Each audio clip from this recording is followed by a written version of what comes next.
Hindi na natugma yung kalendar ng ating ng Kanato climate. Hindi siya natutugma na pag time of tag-init pero may ulan. Yung time ng tag-ulan, umiinit.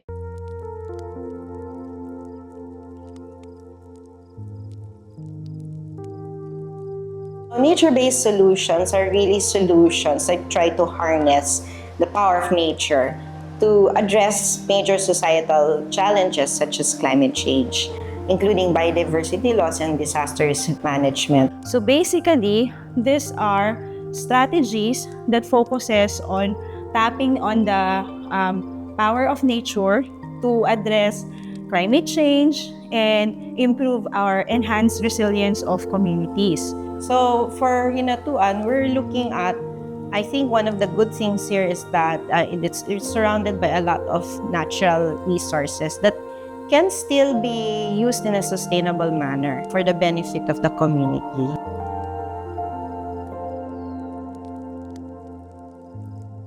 Ang main source na ating income ay nanggagaling sa agriculture. So the agriculture gives us 40% of the livelihood income in the municipality. Ang panginabuhian talaga namin doon sa barangay, lalo na sa organization namin, yung seaweeds farming. Mostly of the members, seaweeds farming talaga. Yung produkto namin, isa sa produkto namin, kopi at saka coconut.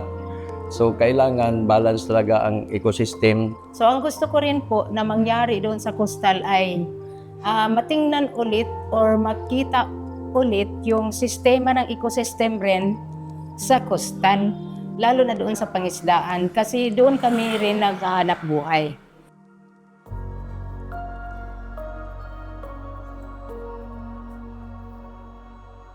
Our barangays and our local governments are like the frontliners when it comes to addressing climate change. And they know their area and their communities very well. But oftentimes, they just need the tools and the additional capacity to understand how they can look at ways by which they can further help their communities. So the Working with Nature manual was thoughtfully designed to make sure that the outputs of the training would be inclusive. Because what we want at the end of the day are infrastructure plans that are conscious of the societal challenges that we have now and the benefits that the community will get from it. What we want to start with the basics is for the barangays to also understand how this can be included in their plans itself.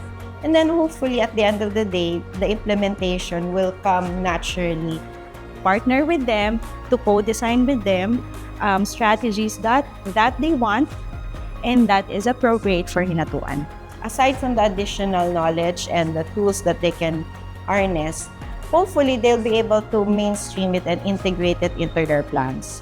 It's really a mixed group of people who we are envisioning will be the future members of a technical working group who will later plan for Hinatuan.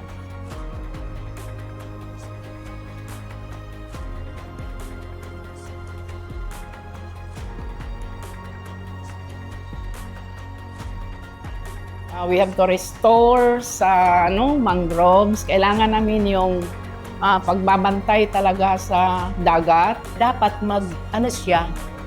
magpareho yung intervention para mas lalo na yung makita natin yung development niya. Kung ano ang natamasa natin ngayon na kalikasan, kailangan matamasa rin sa sumusunod na henerasyon.